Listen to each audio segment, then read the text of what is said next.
Bismillahirrahmanirrahim. Assalamualaikum warahmatullahi wabarakatuh. Bertemu lagi dengan Ustazah Siti Fatimah binti Dato' Wali Nafiah di dalam Pendidikan Islam tahun 4. Apa khabar anak-anak didik Ustazah semua? Jika sihat, Alhamdulillah. Jika kurang sihat, pastikan jaga kesihatan anda dan makan ubat ya. Okey, seterusnya pada kelas kali ini kita akan mempelajari bahagian akidah, iaitu tentang konsep nama Allah Al-Azim dan Al-Hamid. Okey. Sebelum tu, mari kita sama-sama baca doa, belajar. Ya? Bismillahirrahmanirrahim. Allahumma aftah alaina hikmataka wanshur alaina min khazaini rahmatika ya arhamar rahimin. Amin. Okey. Pernah dengar nama Al-Azim dan Al-Hamid? Okey, jika belum pernah dengar, jom bersama-sama Ustazah mempelajari apakah itu konsep nama Allah Al-Azim dan Al-Hamid. Okey, sebelum itu Ustazah akan jelaskan apakah objektif pembelajaran kita pada hari ini. Objektif pembelajaran kita pada hari ini adalah menyatakan pengertian nama Allah Al-Azim dan Al-Hamid dan hukumnya dengan tepat. Yang kedua, membaca dalil nakli tentang nama Allah Al-Azim dan Al-Hamid beserta terjemahannya dengan betul. Yang ketiga, menganalisis kepentingan beriman dengan nama Allah Al-Azim dan Al-Hamid. Dan yang keempat, membuktikan keimanan terhadap nama Allah Al-Azim dan Al-Hamid melalui tindakan. Ada 4 ya objektif pembelajaran. Pertama, kita belajar tentang pengertian nama Allah Al-Azim dan Al-Hamid dan hukum. Kedua, dalil nakli tentang nama Allah Al-Azim dan Al-Hamid. Yang ketiga, kepentingan. Yang keempat, bukti keimanan. Okey? Okey. Tengok dalam slide ni. Apa kita akan belajar ni? Yang pertama, maksud Al-Azim. Al-Azim bererti Maha Agung. Nama Allah Al-Azim bermaksud Allah Subhanahu Wa Taala Maha Agung daripada segala sesuatu.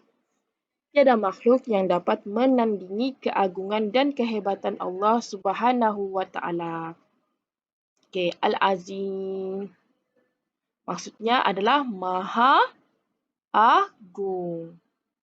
Al-Hamid pula adalah bererti Maha Terpuji.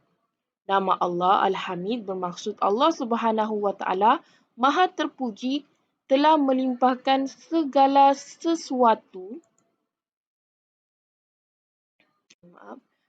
sesuatu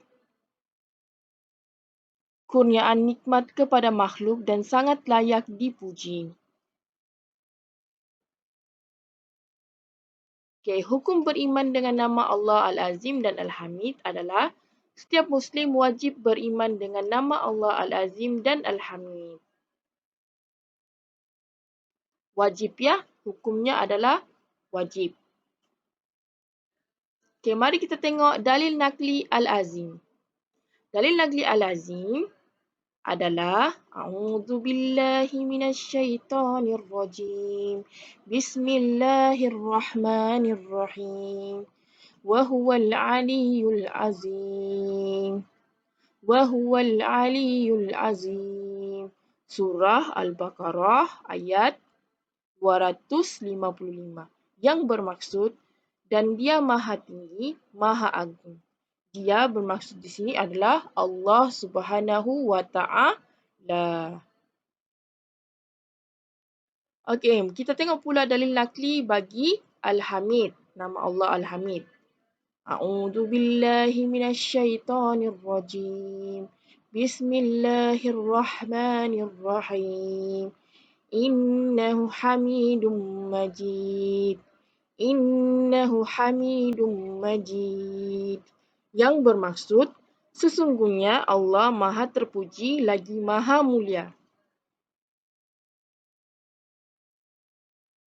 Okey. Setelah kita melihat pengertian, hukum dan juga dalil sebentar tadi, cuba kita renungkan. Siapa yang ciptakan manusia dan makhluk lain di atas muka bumi ini? Ya, sudah tentulah Allah Subhanahu wa Ta'ala yang menciptakan kita dan makhluk lain di atas muka bumi ini. Jadi, kita sepatutnya mengagumi dan mengagung-agungkan Allah Subhanahu wa Ta'ala. Oleh itu, kita pergi ke renungan yang seterusnya. Siapa yang memberi nikmat kepada manusia di atas muka bumi ini? Ya, sudah pastilah Allah Subhanahu wa Ta'ala yang memberi nikmat kepada manusia di atas muka bumi ini. Okey, jika begitu, kita patut memuji Allah Subhanahu wa Ta'ala. Dan ini berkaitan dengan nama Allah Al-Hamid. Jelaskan murid-murid, kita patut agungkan Allah kerana Allah lah yang menciptakan manusia dan makhluk lain di atas muka bumi ini, iaitu Al-Azim. Dan kita patut puji Allah Subhanahu wa Ta'ala kerana Dia memberi nikmat kepada manusia di atas muka bumi ini, iaitu Al-Hamid. Okey, seterusnya. Okey, ni Ustazah bagilah satu kata-kata untuk menaikkan semangat kita sebagai umat Islam yang mencintai Allah Subhanahu wa Ta'ala. Kagumilah keagungan Allah Subhanahu wa Ta'ala dan bertasbihlah puji dengan menyebut nama Allah. Kepentingan beriman dengan nama Allah Al-Azim dan Al-Hamid. Okey, dari segi kepentingan ni ada 4, iaitu pertama perasaan, yang kedua peribadi, yang ketiga perbaiki diri, yang keempat sifat, dan yang pertama ni perasaan sentiasa merasai keagungan Allah Subhanahu wa Ta'ala. Yang kedua membentuk peribadi yang berakhlak mulia.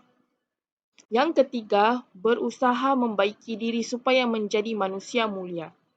Yang keempat memupuk sifat bersyukur dan berterima kasih.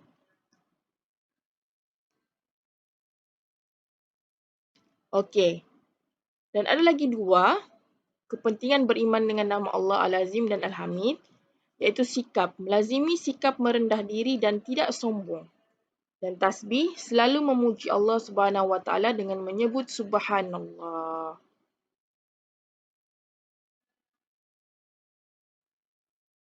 Okay, bukti saya beriman dengan nama Allah Al-Azim dan Al-Hamid. Apabila kita beriman dengan nama Allah Al-Azim dan Al-Hamid, kita akan berkata bahawa saya seorang Muslim yang taat. Bagaimana seorang Muslim yang taat? Dia hendaklah melakukan amal soleh, menjauhi maksiat. Dan yang kedua, apabila kita beriman dengan nama Allah Al-Azim dan Al-Hamid, kita akan berkata, saya sentiasa bertawakal kepada Allah Subhanahu wa Ta'ala. Bagaimana kita bertawakal? Yang pertama, meyakini semua ketentuan Allah Subhanahu wa Ta'ala dalam kehidupan, berusaha dengan tekun untuk berjaya. Yang ketiga, bagaimana kita membuktikan kita beriman dengan nama Allah Al-Azim dan Al-Hamid? Iaitu, kita berkata, saya mensyukuri nikmat Allah Subhanahu wa Ta'ala. Bagaimana saya mengagungkan kehebatan Allah Subhanahu wa Ta'ala. Yang kedua, menggunakan nikmat dengan sebaik-baiknya. Yang ketiga, sentiasa memuji kebesaran Allah Subhanahu wa Ta'ala. Subhanallah. Okey, tahniah murid-murid. Kita telah mempelajari 3 isi penting dalam pembelajaran kali ini. Yang pertama, pengertian hukum dan dalil nakli. Kita telah mempelajari pengertian hukum dan dalil nakli Allah Al-Azim dan Al-Hamid. Yang kedua, kepentingan beriman dengan nama Allah Al-Azim dan Al-Hamid. Kita telah menambah pengetahuan tentang kepentingan nama Allah Al-Azim dan Al-Hamid. Yang ketiga, kita telah membuktikan keimanan dengan mencuba menyebut nama Allah Al-Azim dan Al-Hamid. Terima kasih diucapkan kepada murid-murid kerana telah memberi perhatian terhadap pembelajaran pada kali ini. Ustazah harapkan semuanya baik-baik sahaja dan semua dapat mempelajari konsep nama Allah Al-Azim dan Al-Hamid dengan baik.